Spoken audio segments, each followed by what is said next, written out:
জন্য যে জান্নাত তৈরি করে রেখেছেন, ওই জান্নাত কোনো চোখ দেখে না, ওই জান্নাত কোনো চোখ দর্শন করে নাই।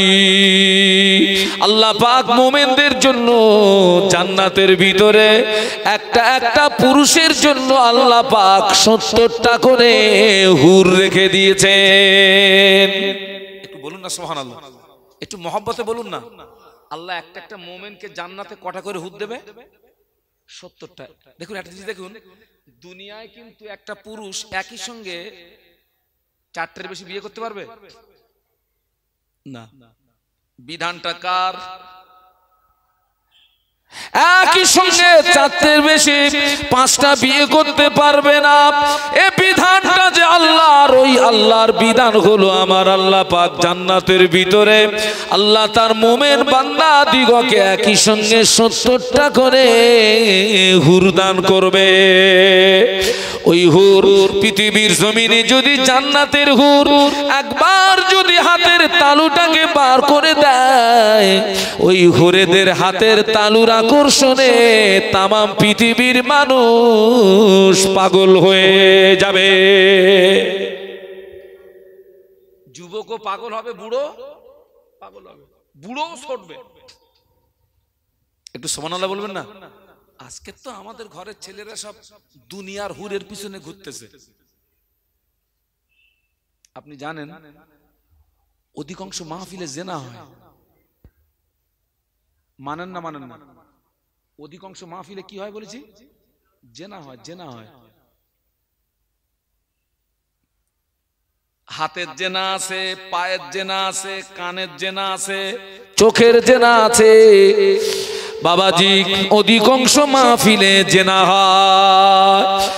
শুধু তাই নয়, 4টে জায়গা এখন মেয়েদের দখলে চলে গিয়েছে বাবা। অধিকাংশ মাহফিল মেয়েদের দখলে, অধিকাংশ বিয়ে বাড়ি মেয়েদের দখলে, অধিকাংশ পীরির মাজার মেয়েদের দখলে, অধিকাংশ মরা বাড়ি মেয়েদের দখলে। ঠিক বলেছি না ভুল বলেছি? কটা জায়গার কথা বলেছি বলেন দিন? 1 নাম্বার মাহফিল, 2 নাম্বার বিয়ে বাড়ি, 3 নাম্বার পীরির মাজার, 4 নাম্বার মরা বাড়ি। এখন ভাই মরা বাড়ি, অধিকাংশ মরা বাড়ি কিন্তু বিয়ে বাড়ির মতন লাগতেছে না? মরা বাড়ি বিয়ে বাড়ি হয়ে গেছে, সেজে গুজে গেছে সব। ভাই মেয়েরা কি জানাজা পড়ে? কথা বলেন না কেন আপনারা? তো ওরা সব কি করতে এসে? একজন বলতেছে হুজুর ওরা কান্তি এসে। তোরা কান্তি পারিসনি? হ্যাঁ এই তোরা কান্তি পারিসনি? যাক ছেড়ে দেন। সাদ্দাত জান্নাত তৈরি করলো, সাদ্দাতের হুকুম ছিল আমার আগে জান্নাতের ভিতরে যেন কেউ প্রবেশ না করতে পারে, আমি নিজেই উদ্বোধন করব। কড়া পাহারা, কেন্দ্র সরকার বাবাজি বর্ডারে কেন্দ্র বাহিনী দিয়ে রেখেছে, বিএসএফ বর্ডার সিকিউরিটি ফোর্স।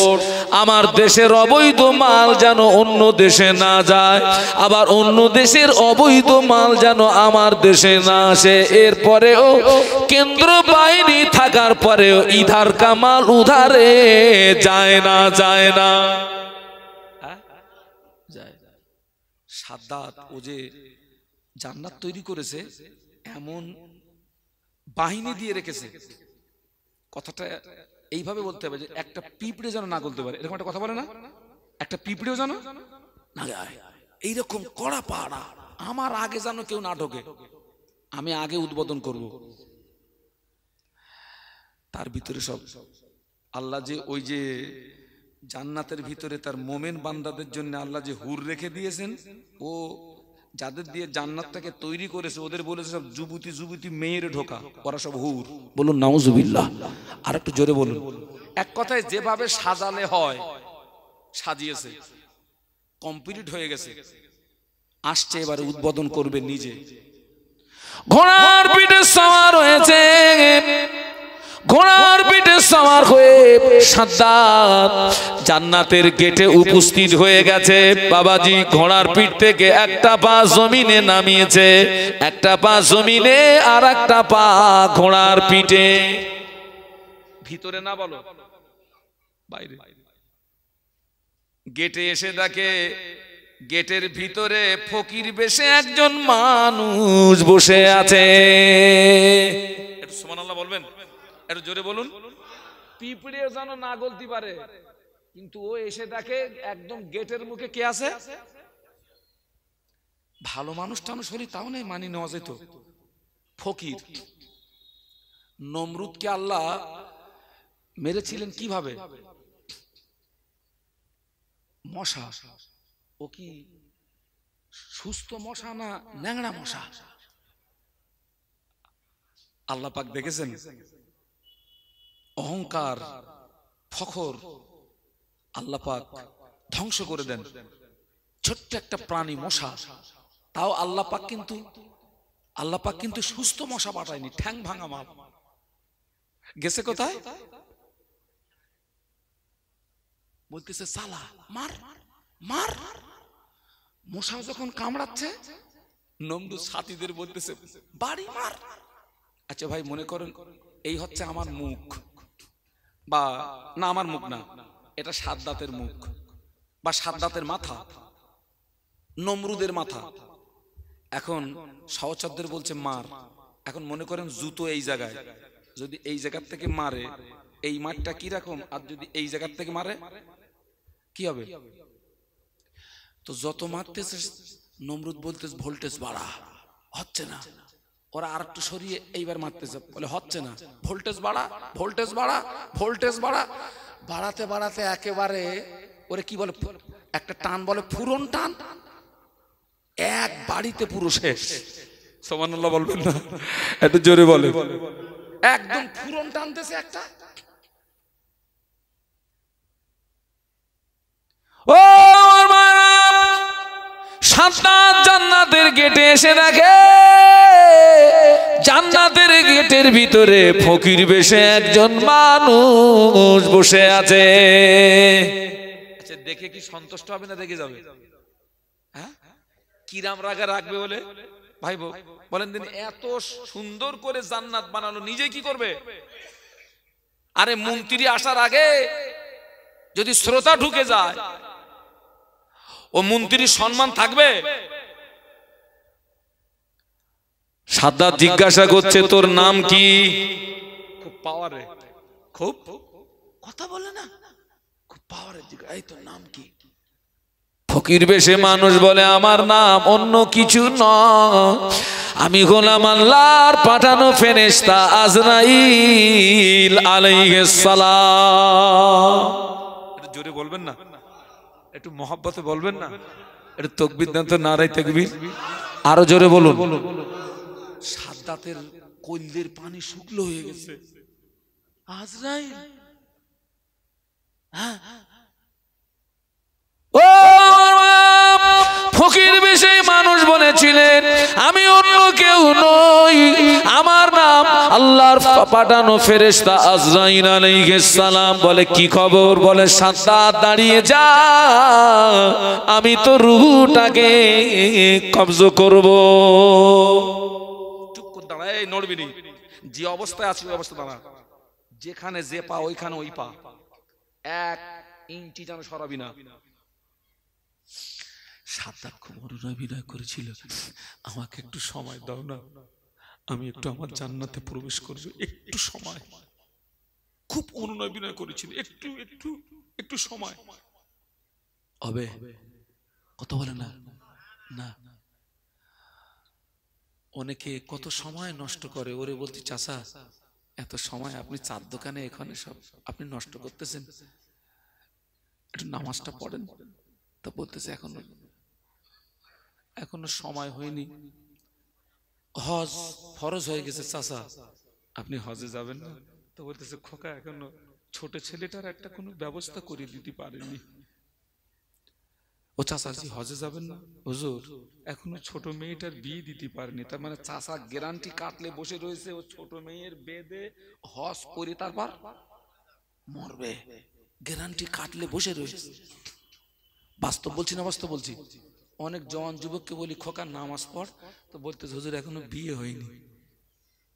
হ্যাঁ বলেন বলেন, নামাজ পড়া তো আমার কি বলছে হুজুর এখনো, তার মানে ওর ভিতরে এইরকম একটা ধারণা লুকিয়ে আছে যে বিয়ে না করা পর্যন্ত নামাজ, তার মানে ওরও মনের ভিতরে এরকম একটা প্রতিজ্ঞা বা এরকম একটা নিয়ত, ও বিয়ে করে ওর বাচ্চা হবে, তারপরে সংসার ধর্ম করবে, নামাজ কালাম পড়ে পড়ে হুজুর হয়ে কবরে যাবে। কৃতজ্ঞতা প্রকাশে মহব্বতের সঙ্গে বলি আলহামদুলিল্লাহ। এই যে আমি একটি শব্দ ব্যবহার করেছি যে দয়া করে আমাদেরকে মাহফিল পর্যন্ত আসার তৌফিক দিয়েছেন, দয়া করে। দেখুন অনেক মানুষ তারা কঠিন কঠিন রোগে আক্রান্ত হয়ে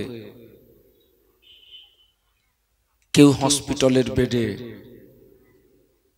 কেউ নার্সিং হোমের বেডে হাহুতাশ করছে, আবার অনেক মানুষ হসপিটাল তাকে ফেরত দিয়েছে, তার আর কোনো ট্রিটমেন্ট নেই, বাড়িতে শুয়ে শুয়ে হাহুতাশ করছে, কাঁদছে। এরকম মানুষ আছে না নাই? আল্লাহ পাক ইচ্ছা করলে আমাদেরকে কঠিন রোগ দিয়ে আমাদেরকেও তিনি হসপিটাল কিংবা নার্সিং হোমের বেডে শুইয়ে রাখতে পারতেন। আমি সেই জন্য বলেছি যে তিনি দয়া করে আমাদের এ পর্যন্ত আসার তৌফিক দান করেছেন। পাশাপাশি প্রিয় নবীর মাজার মুকদ্দাসে জানাই অসংখ্য দরুদ এবং সালাম। আমরা অন্তরের স্থল থেকে বলি সাল্লাল্লাহু আলাইহি ওয়াসাল্লাম। আমার খুব মনে পড়ে, আমি গত বছরে আপনাদের মাহফিলে এসেছিলাম এবং আজকের এখানে আসার পরে আমি এখানে গত বছর কি আলোচনা রেখেছিলাম সেটাও আমার স্মরণে পড়ে গেল।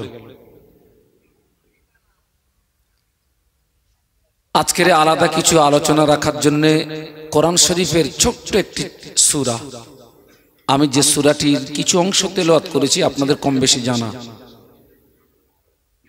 প্রিয় নবীর পাক জবানে বর্ণিত অসংখ্য হাদিস মোবারকের ভিতর থেকে ছোট্ট একটি হাদিস আমি তেলাওয়াত করেছি। আমি সকলের কাছে দোয়া প্রার্থী, অধমের জন্য একটু দোয়া, আল্লাহ পাক তার গোলামকে তার সন্তুষ্টির উদ্দেশ্যে আমাকে দুটো কথা বলার তৌফিক দিন, বলুন আল্লাহুম্মা আমিন। মূলত আজকের এই মাহফিলটি হচ্ছে মৃত্যু ব্যক্তিদের আত্মার কল্যাণার্থে। আপনারা প্রথমত একটা কথা জানুন, আমরা মৃত্যু ব্যক্তিদের উদ্দেশ্যে মাহফিল দিই ঠিকই, কিন্তু ওয়াজ এবং নসিহত মৃত্যু ব্যক্তিদের জন্য নয়। ওয়াজ এবং নসিহত হচ্ছে জীবিত মানুষদের জন্য। কারণ মরা মানুষদের ওয়াজ শুনে তাদের জীবনে আর কোনো লাভ বলুন নেই। আমি এখানে যে কথাগুলো বলছি, আমার কথাগুলো আপনারা যেমন স্পষ্ট শুনতে পাচ্ছেন, মাইকটা খুব ভালো মাইক, আমার কথাগুলো আপনারা যেমন স্পষ্ট শুনতে পাচ্ছেন, এই মাইকের আওয়াজ যত দূর পৌঁছাচ্ছে, এক কথায় মাইকের রেঞ্জের ভিতরে যত কবরবাসী, আল্লাহ চাইলে আমার কথাগুলো তাদের কাছেও পৌঁছে থাকবে। আপনি বলবেন হুজুর এই ওয়াজ নসিহত কবরবাসীদের কাছেও পৌঁছায়? দেখুন, ইসলামের প্রথম যুদ্ধ হচ্ছে বদরের যুদ্ধ। কোন যুদ্ধ বলেছি? বদর। আর ইসলামের দ্বিতীয় যুদ্ধ হচ্ছে উহুদের যুদ্ধ। উহুদের যুদ্ধটাকে বলা যেতে পারে বদর যুদ্ধের প্রতিশোধ। বদরের যুদ্ধে মুসলমানদের সংখ্যা ছিল ৩১৩, কাফেরদের সংখ্যা ছিল ১,০০০। আর বদরের যুদ্ধটা ছিল মুসলমানদের টিকে থাকার যুদ্ধ। আমি একটুখানি বদর যুদ্ধের পরিস্থিতিটা আপনাদেরকে বলছি। আপনি মনে করুন একটা পরিবারে ৫ জন, তো ৫ জনের ভিতরে ৩ জন ইসলাম গ্রহণ করেছে আর ৩ জন ইসলাম গ্রহণ করেনি। তার মানে একই পরিবারে ৫ জনের ভিতরে দল হলো কটা? দুটো। যারা তাওহীদপন্থী তারা ময়দানে নেমেছেন দ্বীন ইসলামকে প্রতিষ্ঠিত করার জন্য, বলুন সুবহানাল্লাহ। আর যারা কাফের তারা ময়দানে নেমেছে দ্বীন ইসলামকে। চিত্রটা ঠিক এইরকম, ছেলে তলোয়ার ধরেছে বাপের বিরুদ্ধে, বাপ তলোয়ার ধরেছে ছেলের বিরুদ্ধে, চাচা তলোয়ার ধরেছে ভাইপোর বিরুদ্ধে, ভাইপো তলোয়ার ধরেছে চাচার বিরুদ্ধে, মামা ভাগনার বিরুদ্ধে, ভাগনা মামার বিরুদ্ধে। একটা কঠিন যুদ্ধ। আচ্ছা বলুন তো ভাই, নিজের বাপের গলায় ছুরি বসানো সহজ না কঠিন? খুব কঠিন। আল্লাহ রাসূল সাল্লাল্লাহু আলাইহি ওয়াসাল্লাম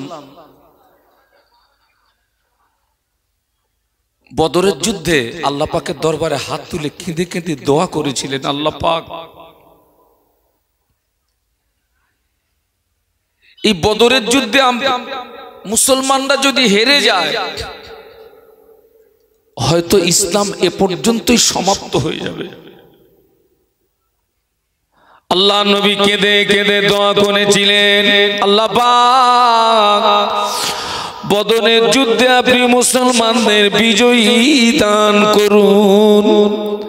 বিশ্বনবীর চোখের পানি ফেলা দোয়া আল্লাহ পাকের দরবারে কবুল হয়ে যায়। আল্লাহ নবীর চোখের পানি দিয়ে দোয়া করে, আল্লাহ পাক আপনি মুসলমানদের বিজয়ী দান করুন। আল্লাহ পাক নবীর দোয়া কবুল করলেন। বদরের যুদ্ধে ৩১৩ জিতে গেল। একটু জোরে বলুন, একটু মহব্বতে বললেন না। যুদ্ধ শেষ হলো। কোন কথা বোঝাতে গিয়ে এই পর্যন্ত এসেছি যে আমাদের আওয়াজ মৃত্যু ব্যক্তিদের কাছেও পৌঁছায়। যুদ্ধ যখন শেষ হলো আল্লাহ রাসূল সাল্লাল্লাহু আলাইহি ওয়াসাল্লাম সাহাবীদেরকে বললেন, ওই নিহত কাফেরদের লাশগুলোকে একটা জায়গাতে নিয়ে এসো। নিহত কাফেরদের লাশকে একটা জায়গাতে আনা হলো। আল্লাহ রাসূল সাল্লাল্লাহু আলাইহি ওয়াসাল্লাম ওই নিহত কাফেরদের লাশের দিকে তাকিয়ে আল্লাহ রাসূল কিছু কথা বলছিলেন। সাহাবীরা জিজ্ঞাসা করলেন, ইয়া রাসূলুল্লাহ আপনি কাদের সঙ্গে কথা বলছেন? এরা তো সব মৃত, এরা সব কি? সব তো মরা। জি ইয়া রাসূলুল্লাহ আপনি কাদের সঙ্গে কথা বলছেন?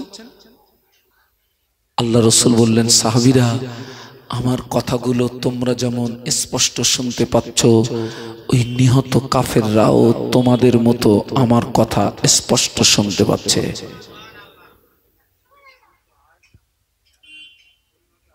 তো আল্লাহ চাইলে আমার কথাগুলো কবরবাসীদের কাছে পৌঁছে থাকবে, তবে কবরবাসীর ওয়াজ শুনে তাদের জীবনে আর কোনো,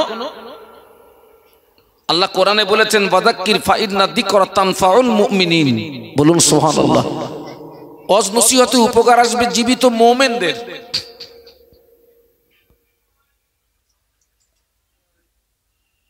মূলত এখান থেকে শিক্ষা নিতে হবে আমাদের,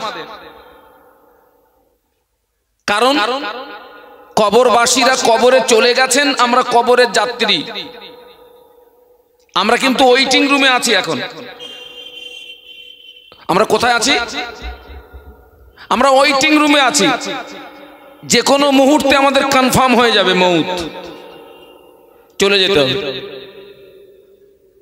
অতএব এই জায়গা থেকে আমাদের শিক্ষা নিতে হবে। এবং জানবেন এই যে জায়গাটা, এই যে পরিবেশ, এটা এমনই পরিবেশ, এই পরিবেশ থেকে অনেক মানুষ আলেম ওলামার জবানের ওয়াজ নসিহত শুনে সাধারণ মানুষ থেকে অনেকে আল্লাহর ওলি হয়ে গেছেন। বলুন সুবহানাল্লাহ। এমনই পরিবেশ, জীবন পরিবর্তন হওয়ার পরিবেশ, জীবন গড়ার পরিবেশ, গোনা মাফির পরিবেশ, জান্নাতি পরিবেশ। সুবহানাল্লাহ। আল্লাহ পাক কোরআন শরীফের ভিতরে বললেন, ওয়াল আসরে ইন্নাল ইনসানা লাফি খুসর। আল্লাহ পাক আসরের সময়ের কসম করলেন। কোন সময়ের কসম করেছেন? আসরের সময়। ওয়াল আসর। আর একটা সূরা আছে আল্লাহ পাক, এই যে আমি সূরা আসর তেলাওয়াত করেছি, আল্লাহ এখানে একটা বিষয়ের কসম করেছেন। আর একটা সূরা আছে আল্লাহ চারটে বিষয়ের কসম করেছেন। ওয়াত্তিন ওয়াজ্জাইতুন ওয়াতুরি সিনিন ওয়াহাদাল বালাদিল আমিন। আল্লাহ চারটে বিষয়ের কসম করেই বললেন, লাকাদ খালাকনাল ইনসানা ফি আহসানি তাকবীম। বলুন সুবহানাল্লাহ। তো আমি এই জায়গাটায় আসছি না। আল্লাহ বললেন, ওয়াল আসরে ইন্নাল ইনসানা লাফি খুসর। আল্লাহ পাক আসরের সময়ের কসম করে বললেন, নিশ্চয়ই মানুষ ক্ষতিগ্রস্তর মধ্যে, নিশ্চয়ই মানুষ ক্ষতিগ্রস্তর মধ্যে। পরেই বললেন, ইল্লাল্লাযীনা আমানু, কিন্তু যারা ঈমান এনেছে, ও আমিলুস সলিহাত, এবং নেক আমল করেছে, এরা ব্যতীত তথা এরা ক্ষতিগ্রস্ত হবে না। একটু জোরে বলুন, আর একটু মহব্বতে বলুন। একটা প্রশ্ন এসে যায় যে আল্লাহ পাক সময়ের কসম করলেন কেন? ভাই আমার দিকে তাকান, এখানে কিন্তু মিডিয়া আসবে, মিডিয়ারা মিডিয়াদের কাজ করবে। আপনাদের দৃষ্টি থাকবে আমার এই গোনা মাখা চেহারার দিকে, আপনাদের কান থাকবে আমার কথার দিকে, আর আমার দৃষ্টি থাকবে আপনাদের মতো আল্লাহ ওয়ালাদের চেহারার দিকে। প্রশ্ন একটা এসে যায় যে আল্লাহ পাক আসরের সময়ের কসম করলেন কেন? আল্লাহ পাক সময়ের কসম করেছেন এজন্য, সময় হচ্ছে মানুষের জীবনের একটি মূল্যবান সম্পদ। সময় মানুষের জীবনের একটি মূল্যবান সম্পদ। সময় এমনই মূল্যবান সম্পদ, সময় থাকলে লিখতে পারা যাবে, পড়তে পারা যাবে, ব্যবসা করা যাবে, চাষবাস করা যাবে, ইবাদত আমল করা যাবে। সময় যদি না থাকে আমার দ্বারাতে কোনো কাজ করা সম্ভব নয়। এবং জানবেন এই সময় কোনো ব্যক্তির জন্য অপেক্ষা করে না। কথা শুনছেন নাকি? এই সময় কোনো ব্যক্তির জন্য অপেক্ষা করে না।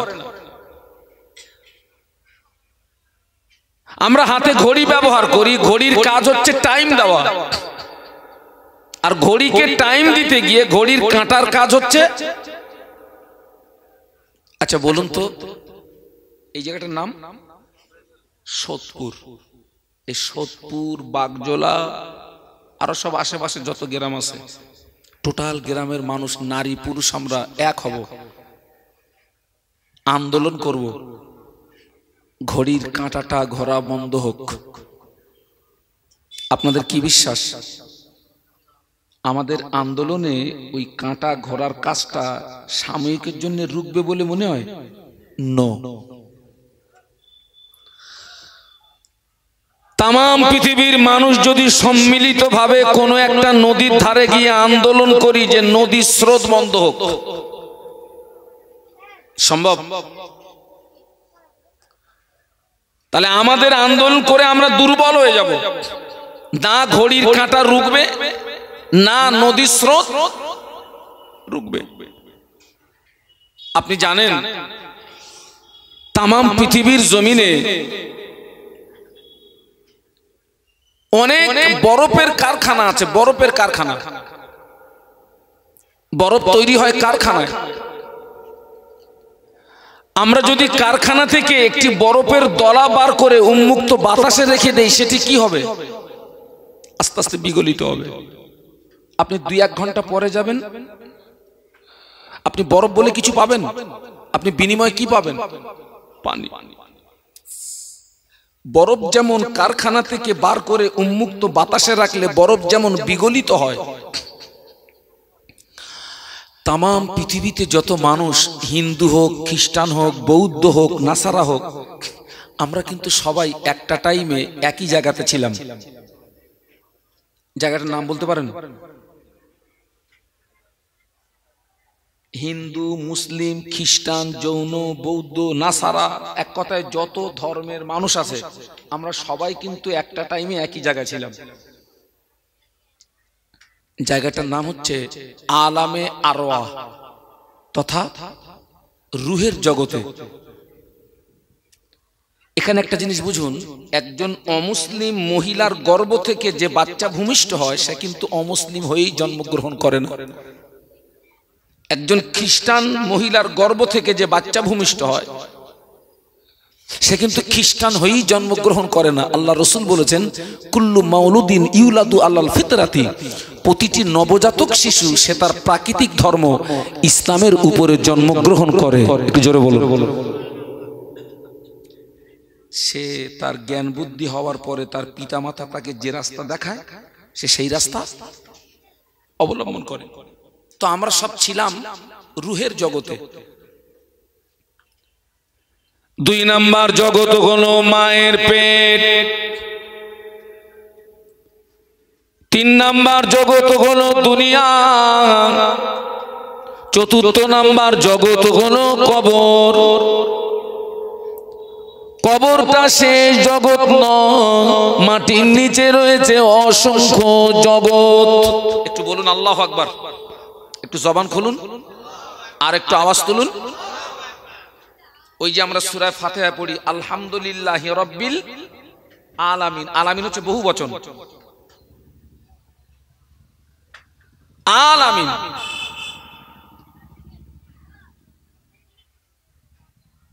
আমরা ছিলাম রুহের জগতে।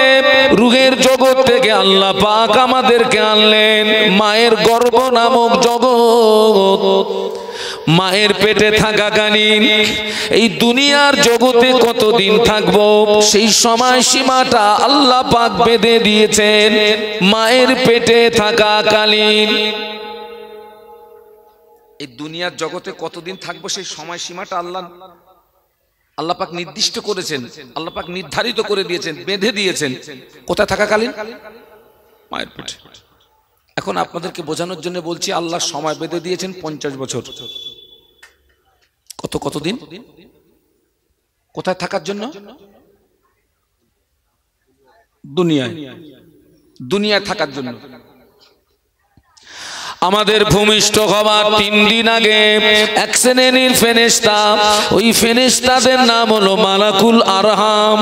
ওই মালাকুল আরহাম নামীয় ফেরেশতা মায়ের রেহেমের ভিতরে প্রবেশ করে আমাদের সম্বোধন করে বলেছিলেন, ও আল্লাহর বান্দা, তোমাকে 3 দিন পরে এই জগৎটা ছেড়ে দিয়ে দুনিয়া নামক একটি জগতে পাঠানো হবে। এ ব্যাপারে তোমার মতামত কি বলো? এ ব্যাপারে তোমার চিন্তা ভাবনা কি বলো? ফেরেশতারা মায়ের রেহেমের ভিতরে প্রবেশ করে আমাদের সম্বোধন করে বলেছিলেন, আল্লাহর বান্দা, তোমাকে 3 দিন পরে এই জগৎটা ছেড়ে দিতে হবে। এই জগৎ মিন্স কি? মায়ের গর্ভ। এই জগৎটা ছেড়ে দিয়ে তোমাকে দুনিয়া নামক একটা জগতে পাঠানো হবে। এখন তোমার মতামত কি বলো? এখন তোমার চিন্তা ভাবনা কি বলো? আমরা বলেছিলাম, ও আল্লাহর মালাইকারা, আমরা দুনিয়া নামক জগতে যেতে চাই না, এই গর্ভ তথা মায়ের পেটে থাকতে চাই। আল্লাহর ফেরেশতারা বলেছিলেন, না না, 3 দিন অতিবাহিত হলে এ জগৎ তোমাকে ছাড়তে হবেই হবে। 3 দিন অতিবাহিত হলো, মায়ের প্রসবের যন্ত্রণা শুরু হলো। মা আমাদের প্রসব করলেন। আমরা পৃথিবীর জমিনে এসেছি। ও মুরব্বিরা, বরফ যেমন কারখানা থেকে বার করে উন্মুক্ত বাতাসে রাখলে বরফ যেমন বিগলিত হয়, বরফ যেমন গলে যায়, আমরা যেদিন মায়ের গর্ভ নামক কারখানা থেকে বেরিয়ে এই দুনিয়া নামক উন্মুক্ত বাতাসে এসেছি, ঠিক ওই দিন থেকে আমাদের নির্দিষ্ট নির্ধারিত সময় থেকে সময়গুলো সব বরফের মতো। বলুন বলুন, আমার কথা বুঝতে পারছেন? আল্লাহ কি বলছে দেখুন, আল্লাহ পাক বলছেন আল্লাযী খালাকাল মাউতা ওয়াল হায়াতা লিয়াবলুয়াকুম আইয়ুকুম আহসানু আমালা। একটু বলুন না আল্লাহু আকবার। ছেলেরা একটু জোরে বলো না, একটু জবান খুলে বলো না। আল্লাহ কি বলছেন? আল্লাহ বলছেন আমি হায়াত মউত সৃষ্টি করেছি লিয়াবলুয়াকুম, আমি তোমাদের পরীক্ষা করব।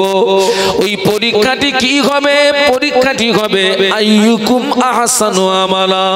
আমি আল্লাহ পাক হায়াত মউতের মাঝখানে তোমাকে যে সময় দিয়েছি, ওই সময়ের ভিতরে আমার কোন বান্দাকে কতটা ভালো কাজ করতে পারে, আমালে সলে করতে পারে, এটাকে পরীক্ষা করার জন্য আমি আল্লাহ পাক হায়াত মউত সৃষ্টি করেছি।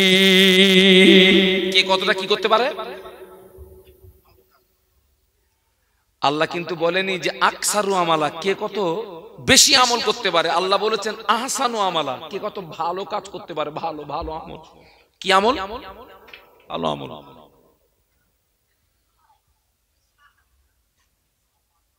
এখন আপনারা বলুন, ঘড়ির কাঁটা যে গতিতে ঘুরছে, আমাদের নির্দিষ্ট নির্ধারিত সময় থেকে ওই গতিতে সময়গুলো সব কি হচ্ছে? আমরা যে ক্যাটাগরির মুসলমান, দৈনন্দিন আমাদের জীবন নিয়ে যদি সমীক্ষা করি, আমাদের দ্বারাতে প্রতিদিন নেকি বেশি অর্জন হয় না গুনাহ বেশি কামাই হয়? কোনটা বাবা? এটা স্বীকার করতে হবে বাবু। তবে খুব কম সংখ্যক মানুষ আছেন যাদের নেকি বেশি গুনাহ কম, সংখ্যাটা তাদের সীমিত। এখন আপনাদের বোঝানোর জন্য বলছি, প্রতিদিন আমরা 100 গ্রাম করে নেকি অর্জন করি আর গুনাহ কামাই করি 200 গ্রাম। দৈনন্দিনের হিসাব, নেকি কতটা? 100, গুনাহ 200। তার মানে দৈনন্দিনের হিসাবে নেকির তুলনায় গুনাহ কতটা করে বেশি হচ্ছে? 100। এই গতিতে আমার জীবন নামক গাড়িটি অতিবাহিত হচ্ছে। প্রতিদিন নেকি কম গুনাহ বেশি। হায়াত যেদিন শেষ হয়ে যাবে নেকির পাহাড় হয়ে যাবে। হায়াত যেদিন শেষ হবে নিঃশ্বাসটা কি আর জারি থাকবে নাকি? হায়াত শেষ, অটোমেটিক নিঃশ্বাসটা বন্ধ হয়ে যাবে। আর কি ধরে রাখা যাবে বাবা?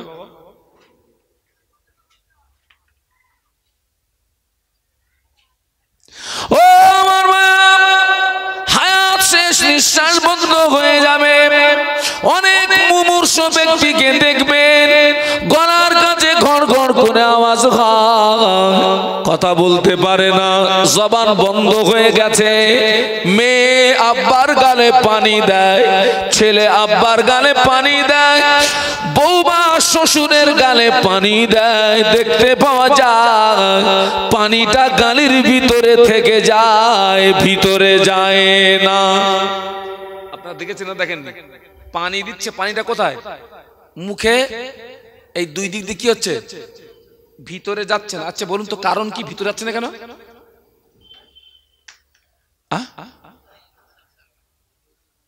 রুজি বন্ধ হয়ে গেছে। ওর হায়াত শেষ মানে কি শেষ? রুজি শেষ। হায়াত শেষ মানে মুরব্বি রুজি শেষ। আপনি বলবেন হুজুর রুজি যদি ওইভাবে না যায় ডাইরেক্ট চালাবো। আপনারা দেখেছেন হসপিটাল দেখেছেন অনেক রুগী যারা গাল দিয়ে খেতে পারে না, নাকের ভিতর দিয়ে পাইপ দিয়ে তরল জাতীয় খানা পুশ করে ডাইরেক্ট মারে, দেখেছেন কোনোদিন? এখন আপনি যদি বলেন হুজুর ডাইরেক্ট চালাবো,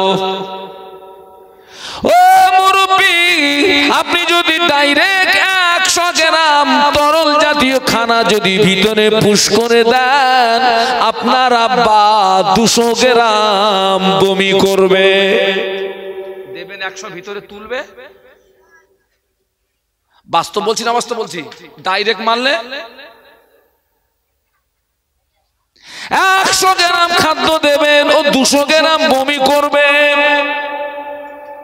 হায়াত শেষ মানে খাদ্য শেষ, 1 ফোঁটা পানি গিলতে পারবে না। বলুন আল্লাহু আকবার।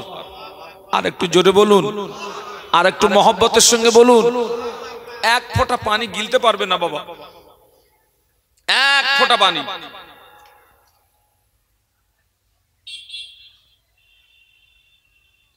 এই পৃথিবীর জমিনে নির্দিষ্ট সময় ছাড়া অতিরিক্ত সময় দুনিয়ার শুরু থেকে আজও পর্যন্ত কাউকে দেওয়া হয়নি, কিয়ামত পর্যন্ত কাউকে দেওয়া হবে না একজন ব্যতীত। আল্লাহ কোরআনে বলেছেন ফাইদা জাআ আজালুহুম লা ইস্তাখিরুনা সাআতাও ওয়া লা ইস্তাকদিমুন। একটু বলুন না সুবহানাল্লাহ, একটু মহব্বতে বলুন না, একটু আওয়াজ তুলুন না। আল্লাহ কোরআনে বলছেন ফাইজা জা আজালুহুম লা ইস্তাখিরুনা সাআতাম ওয়া লা ইস্তাকদিমুন। যার সহজ সরল অর্থ হচ্ছে নির্দিষ্ট নির্ধারিত সময়ে মউত হবে। ওই যে সময় বেঁধে দিয়েছিলেন কোথায়? মায়ের পেটে থাকাকালীন। কতদিন? 50 বছর। নির্দিষ্ট নির্ধারিত সময় কি হবে? মউত হবে। নির্দিষ্ট সময় ছাড়া 1 মিনিট 1 সেকেন্ড আগেও যাবে না, 1 সেকেন্ড। হুকুমটা কার? একটু জবান খুলে বলুন।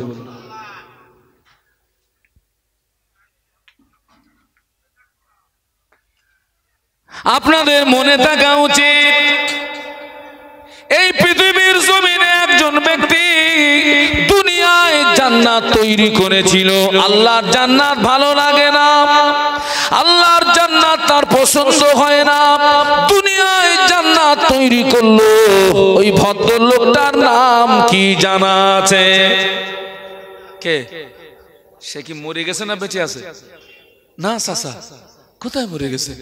জ্যান্ত সাদ্দাত দেখেন না? হ্যাঁ আছে না? না, তবে সে মরে গেছে, সে মরে গেছে, আসলটা মারা গেছে। এখনো জ্যান্ত জ্যান্ত সাদ্দাত আমি আমার চামড়ার চোখে অনেক দেখি। জ্যান্ত জ্যান্ত সাদ্দাত আপনাদের এলাকায় হয়তো পাবেন না, এখানে সব আল্লাহর ওলির বাস।